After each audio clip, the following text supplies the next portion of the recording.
Welcome to Espiritu Coffee Chats, the podcast where we blend wellness, spirituality, and business to help you live with intention and balance. We're your hosts, Valerie and Arlene, two Latina entrepreneurs here to guide and grow with you.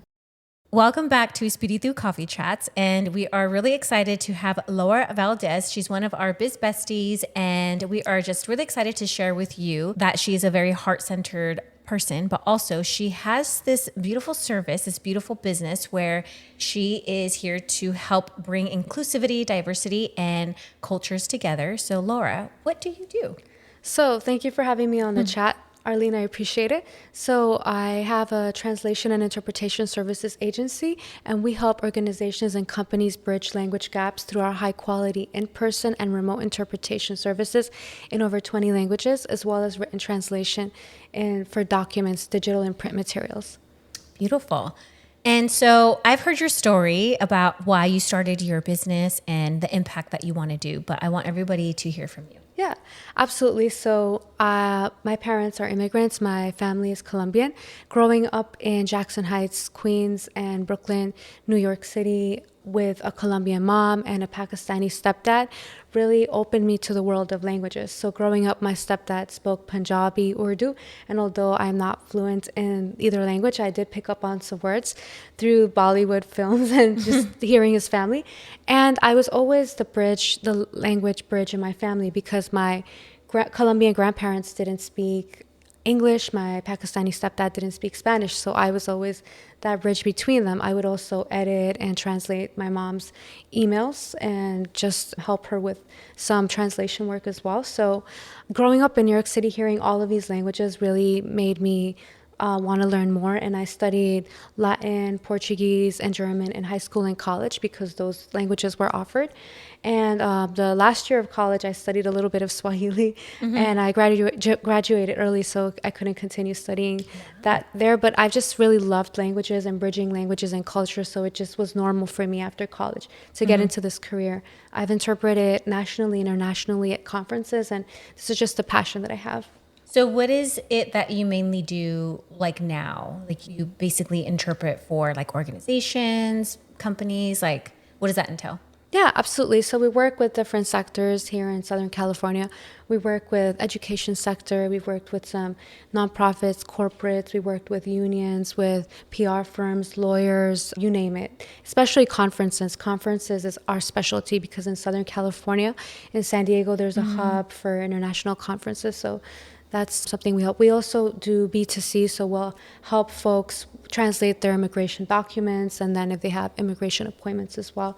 So we just have a very wide range of different clients that we help to bridge language gaps. I love it. I love how you understood at a young age. I can only imagine you as a little girl just sitting at the coffee table or the kitchen table with some cafecito there, and just like imagining you working alongside your mom or working alongside your stepdad and really helping them kind of live in this American world that they just kind of landed in. And so the responsibility that you might have had as being a little young lady, like having to write emails probably for your parents or having to look at mortgage documents or bank statements and explain it to them. But then also the scarier part is being that, I mean, my kids are scared to even order at a restaurant, like imagining you having to speak to these grownups basically about these, very heavy things for your family. Not heavy, but like serious things.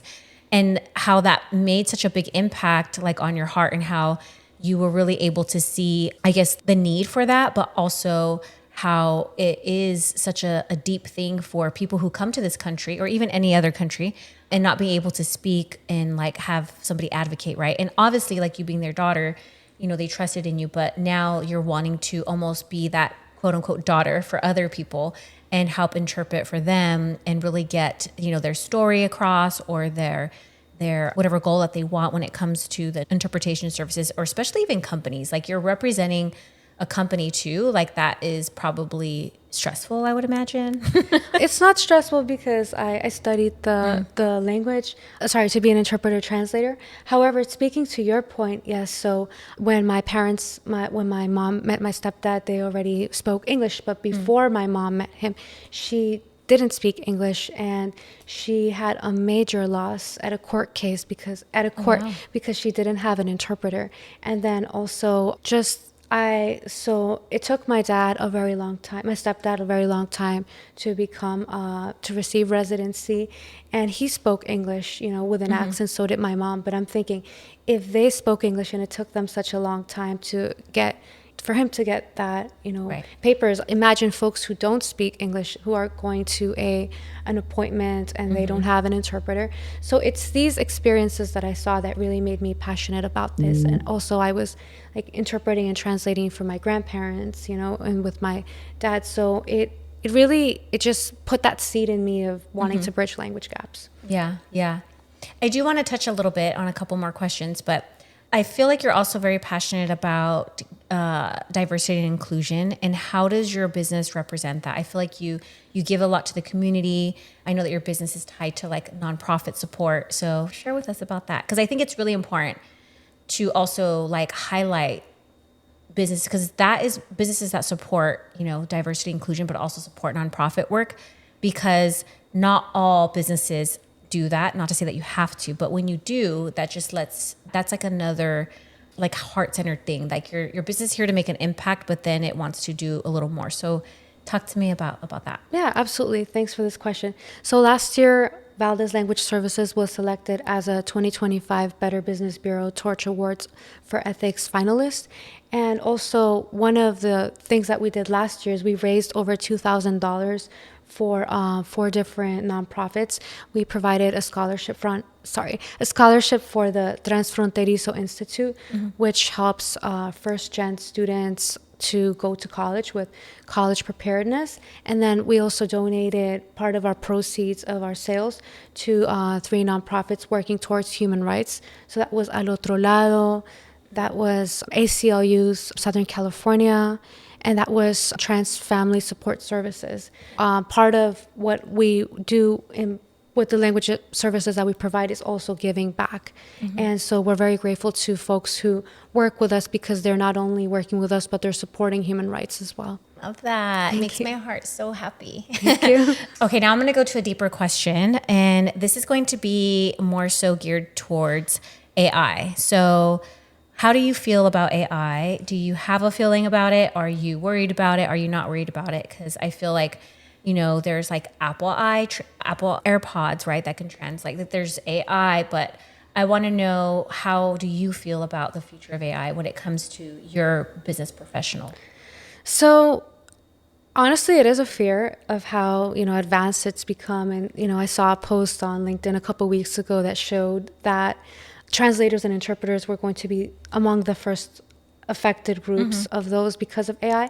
I always like to highlight that while AI is present, it can't capture the nuance, the culture, the context of the messages intended for audiences, because it doesn't have empathy. Right. AI isn't human. So for example, there are 10 different ways of saying straw in Spanish. So just having that nuance is important. And also for important and delicate documents like legal field, medical field, scientific field, it is a risk of bringing that towards the whole world by using AI. And also we bring in the ethical component as well, Right. So there are so many things that point to having human linguists and that value of the human eye, the human touch. So while I do know that it is present, I like to, not just because it's my profession, but I do like to encourage folks to continue working with human linguists. Yeah. I did have an experience that I shared with Laura like a month ago, where Mexico called me because I'm working on my dual citizenship and I didn't turn in a paper. Something happened with the paper. So they called me, and then I needed to be able to talk with them. And so I missed the call. Anyways, long story short, I called back Mexico, and I don't speak Spanish. So then I had the iPhone translator come on, and it was just a mess. It was like, we still got through the call, but I was just like, oh my gosh, this is 1, so embarrassing. And then 2, it just made it really complicated. It wasn't as easy as people think. And I was like, I should have just called Laura and told her to get on the phone with me. And this would have been like a 5-minute conversation that turned into like a 30-minute conversation. And and it just brought out my insecurities about not being able to speak Spanish. And speaking on that, I want you to share about this like fun idea that you have when it comes to people who are like me. So I'm second generation, born here in the United States. And also I'm sure there's first gen to third gen to fourth gen, whatever your gen is, born here. And for example, my parents and my grandparents were really focused on us speaking English, right? And Spanish was on the back burner. So super Americanized. And so now that I've grown up, I'm like, well, yeah, I kind of wish that they would have taught us, right? But I understand their perspective, it was so important that on my dad's side, my grandma and my grandpa, they met and in English as a second language class, like they wanted to learn. So cute. They wanted to learn English, right? It's so cute. So I can see how that language barrier, they met because of both of them had that shared experience of feeling like they needed to learn English, right? If they never had that like need to want to do that, then I wouldn't be here. That's just how big language is, right? Mm-hmm. So I want you to talk about, because I'm excited for it, about your birthing experience that you're going to be doing. When I say birthing, it's because it's an idea. And tell us about it. Thank you so much for the support, Arlene. So I always tell folks that the best way to learn languages is through music. So I studied Portuguese, German, even some Hindi, learned through Bollywood songs, and I would listen to the music and look at the lyrics, and that just helped with memory retention. I had 13 years of experience teaching Spanish, and I do it in a very immersive setting where I'll show you the verb. We've worked together. And so I'm going to be birthing Learn Spanish with Bad Bunny series where we will cover songs. It's rated R, so children probably shouldn't take this course. I let my kids listen to everything. So. That's true. But I know all the bad words in Spanish. That's because my parents said them when I was little. Yeah, that's insane. So through this course, you'll be able to learn Spanish through Bad Bunny songs. And then if we go through all those, we can go to another artist like Shakira or someone else. Right. But I really like to encourage folks to learn music to learn language through music. And this is just a fun way to do it in a group setting. So I'm excited for it too. Yeah, I'm excited because I've shared with Laura before that I've learned all these songs in Spanish growing up. I used to love Selena. I was even in a quinceañera where we had to learn the choreography for like 3 of her songs. I love her. And I don't even know what half the songs are saying, but I know them word for word. I even know how to dance to it. So it's just funny how somebody like me who doesn't speak Spanish, but I've been immersed in that realm for so long. And you're talking about like 40, I'm going to be 45 years later. I still don't know how to speak it fluently, but there's obviously a need. And so I'm excited to try to learn it this way because I feel like the way I've wanted to learn Spanish isn't more so, the like traditional way of learning it is, you do like a course or you work with somebody, right? Like I feel like I need something that's a little more fun and like gets me excited. And then also it will stick with me. And I love music. I love dancing. What fucking Latina doesn't? So I feel like this is going to be good for me, but also if it's good for me, I'm sure it's going to be fun for other people too. And this is just like a gateway, right? It's not like you're going to walk away super fluent, but it's also like just to see how you can, I guess, remember songs because you're going to remember what the words mean. You're going to relate to those words. Absolutely. And then the beat is just fun. And then, Bad Bunny. Yeah. Besitos. But I want to also leave off with this before we hand it off to Val because she's going to continue to connect with Laura. One of the things that I feel like how I can relate to this, obviously like my call with Mexico, I can understand that one. But I was also feeling like it was reminding me when it feels helpless and how your parents might have felt. So when I was getting a divorce from my first husband and we were having to appear in front of a judge and we were talking about child support. And obviously there's money, so that's gonna, bring some emotions and stuff. So and you hire an attorney to represent you. And that attorney, I felt like, wasn't saying the things I wanted her to say. She wasn't representing with passion that I wanted her to say or, show up with. And she wasn't speaking the things. She wasn't sharing my story. And I honestly left that hearing feeling like, one, I didn't win I didn't get what I wanted. It wasn't even for me, it was for my son. And again, not, how can I say, like, without meaning it like it was horrible. Like, it just felt like at that time that I wanted more advocacy for myself. And I felt so helpless because I literally wanted to push her aside and just start talking for myself. And be like, da, da, da, da. So I can only imagine how that feels for somebody who is showing up to court, right? And they have to have an interpreter by their side to represent them. And you want that interpreter to express your emotion, to tell your story, to get into the details, right? Or even if it's somebody, in the health, they're visiting their doctor and they need somebody to support them with communication, right? With speaking to the doctor. So there's like so many things in life where interpretation is needed. And going back to the human part of it, tone and emotion, I think, is really important. A robot could be very monotone. You can pick your voice, I guess, but it's not going to be the same as somebody who can also add filler words that maybe the person who is trying to say can't say, but you can pick up on it and you can add a little word here and there that a robot wouldn't be able to do. And then also going back to Laura, I feel like she is very emotionally in tune to others. So I feel like you can pick up on people's feelings. And I think as an interpreter, you kind of have to be ahead of what they're feeling so that you can prepare yourself to say it and express it for them so that it lands emotionally, but it also lands with some maybe advocacy, or it lands with some authority behind it, right? Like there's different, I'm sure you interpret different types of things where you need a different kind of part of yourself. Does that make sense?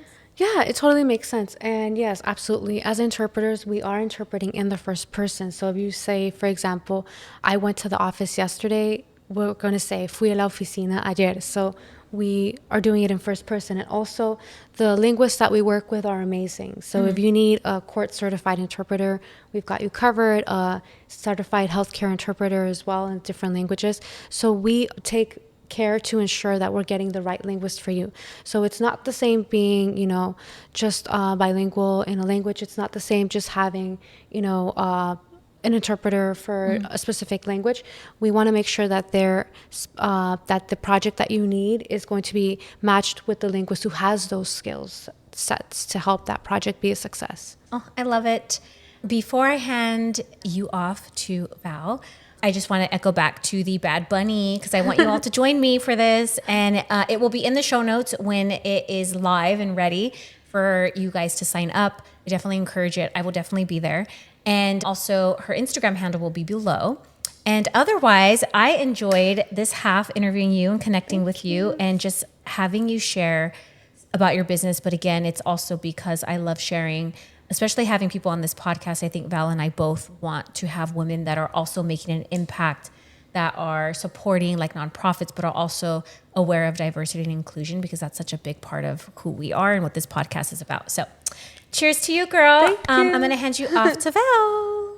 I've enjoyed hearing everything you've shared so far with Arlene. And so what I want to do is I want to tap back into Valdes Language Services. And so not everyone is familiar with what language translation services look like, or when organizations should start considering these things and why. So can you walk us through kind of like what that process looks like? Yeah, absolutely.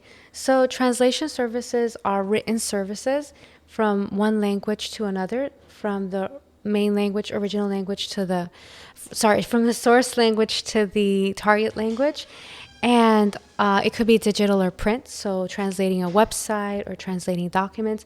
And organizations should consider translation services when they're looking to inform and connect with and have relationships with multilingual audiences. So say, for example, if it's something related to climate change is something that affects us all. So material should be available in not just Spanish, but the different languages around. So for example, in San Diego, some of the most requested languages or spoken languages are Spanish, Arabic, Chinese, Vietnamese, Tagalog, Korean. So we help to bridge language gaps with that. So organizations should keep in mind translation services if they're looking to inform and connect with and form relationships with the multilingual communities here.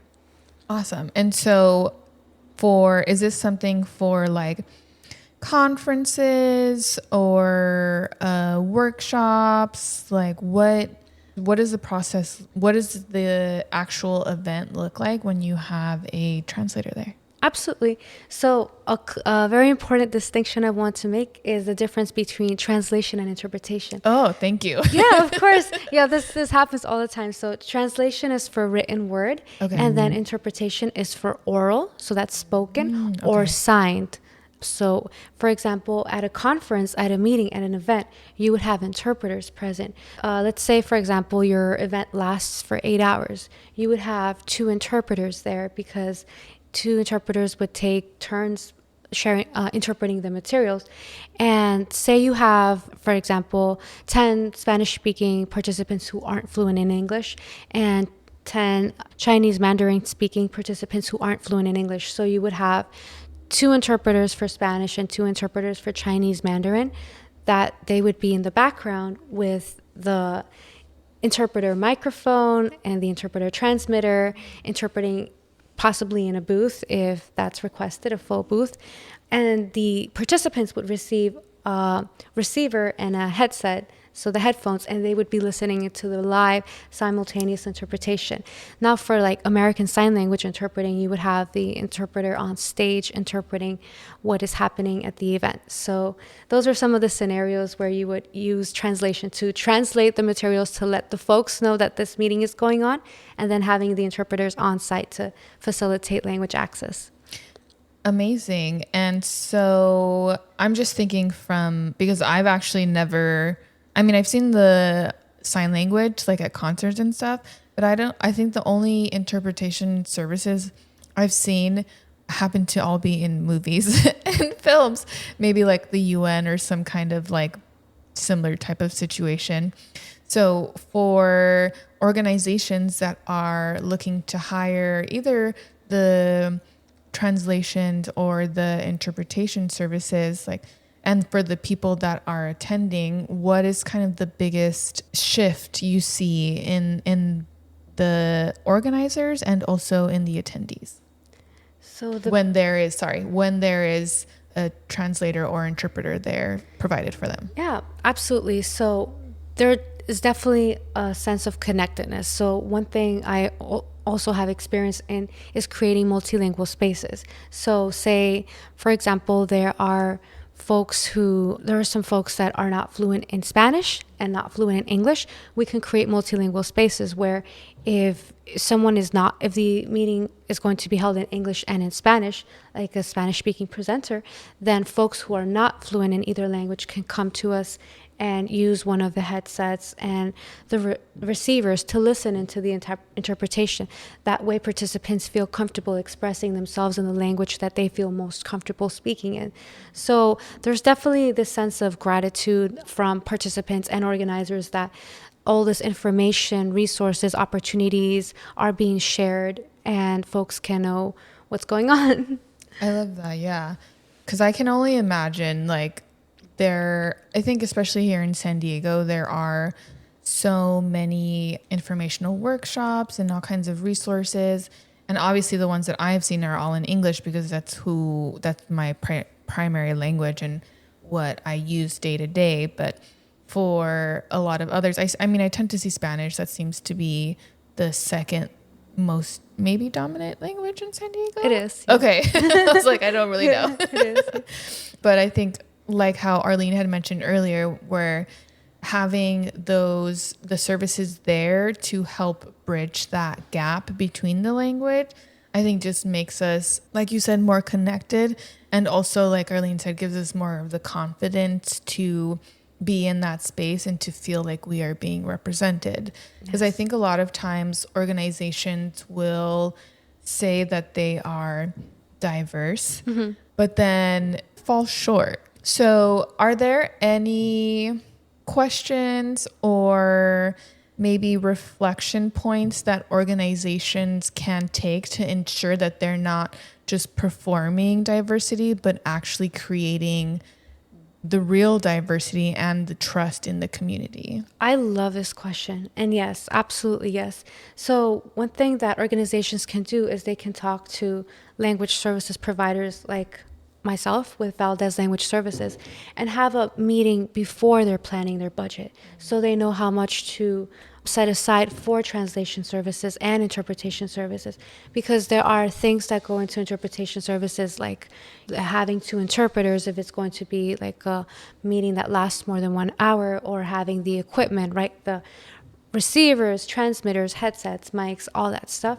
So it's always important to keep in mind this when you're planning for the year's budget, and then also taking the time to meet beforehand with language services providers to learn the difference, like what is translation, what is interpretation, what materials need to be translated. And it's just important to have these conversations before you get to the conference, and then treating language services as an afterthought, especially if you're looking to help and connect with organizations that are helping communities access resources, opportunities, and services available to them.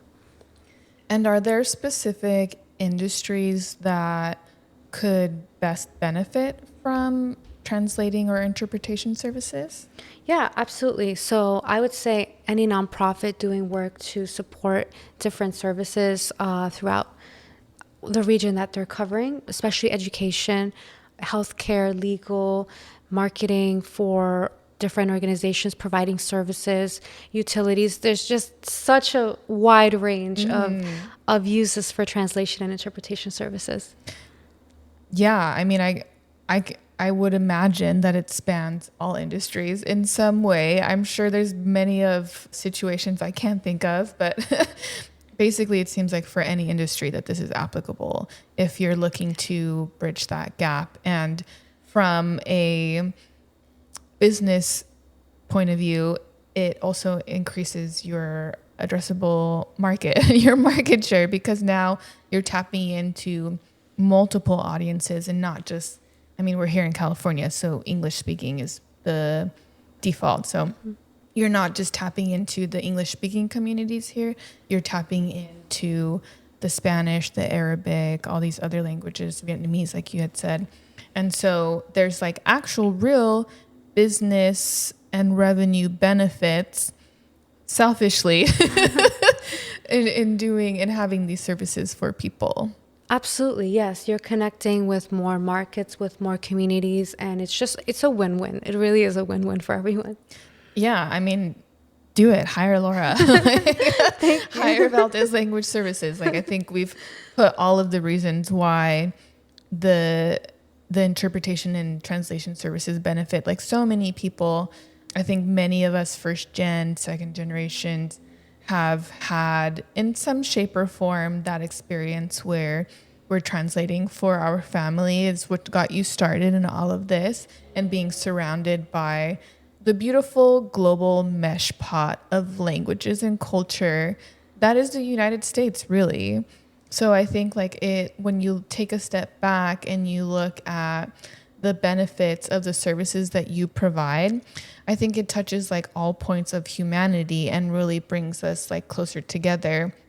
And I know often we talk about like, oh, bridging the gap between here and here, but we don't actually see like, not in some cases, we don't actually see the benefits. Whereas with like your translation and interpretation services, there's often real-time benefits. Like you can see the stress dropping from people's shoulders in these events where they're actually able to understand and, you know, be part of this beautiful community that we have, like not just here in San Diego, but more broadly nationally. And like you came from New York, was this like mesh pot of cultures. We're here in San Diego, and I would argue we're still a mesh pot of cultures. Yeah. More than 100 languages are spoken in San Diego. No way. I had no idea. That's crazy. And so, yeah, I think like it should be, from my perspective, like part of our woven fabric into how we operate as individuals, as businesses, as nonprofits, because it just brings us all closer together. And I think especially like in today's social climate, it is very necessary. So I think there's many reasons why like interpretation and translation services from Valdes Language Services would be really, really beneficial to all of our community. Thank you. I appreciate that. Yeah, I really appreciate the support. And yeah, with 16 years of experience translating, interpreting, and coordinating language requests, you are in good hands. Yeah, and you have all kinds, wow, I'm blanking. You have people that you hire to do these services too, right? Yeah, absolutely. So we'll find, with the 16 years of experience I have coordinating language requests both on the West Coast and in the East Coast of the U.S. and interpreting nationally and internationally. I've developed an art for finding the best linguist for your project. So yes, we take very meticulous care to ensure that the correct linguist is paired with your translation or interpretation project. Amazing. Thank you so much for everything that you've shared today, for having this conversation with us. I think it's been phenomenal. I, for myself, have learned a lot about like interpretation and the fact that I was even like mixing the two up. It's common. Like, I had no idea. And so thank you for offering this space for us all to learn, and to the organizations in San Diego and beyond, nationally, internationally. Valdes Language Services will fill that gap that you need to be filling for your community and your people, so that you can bring us all closer together. Is there anything you would like to end on? No, thank you so much, Valerie and Arlene, for having me on today. I'm very grateful. And if you have any questions on translation or interpretation, or just want to have a quick chat, feel free to send me a message. Where can they reach you? You can find me on LinkedIn at Laura Valdes. That's Valdes. You can find me on the Instagram page, Valdes Language Services. Amazing. Thank you so much, Laura. Thank you, Val. All right, y'all. We'll see you on the next one. Bye. Thank you for joining us on this episode of Espiritu Coffee Chats. We hope you enjoyed our conversation and found a little inspiration to take with you. If you loved what you heard, don't forget to subscribe, rate, and leave a review on your favorite podcast platform. And stay connected with us on social media for updates, behind-the-scenes content, and more. Until next time, keep the spirit alive and the coffee brewing. Cheers! Ow, ow, ow.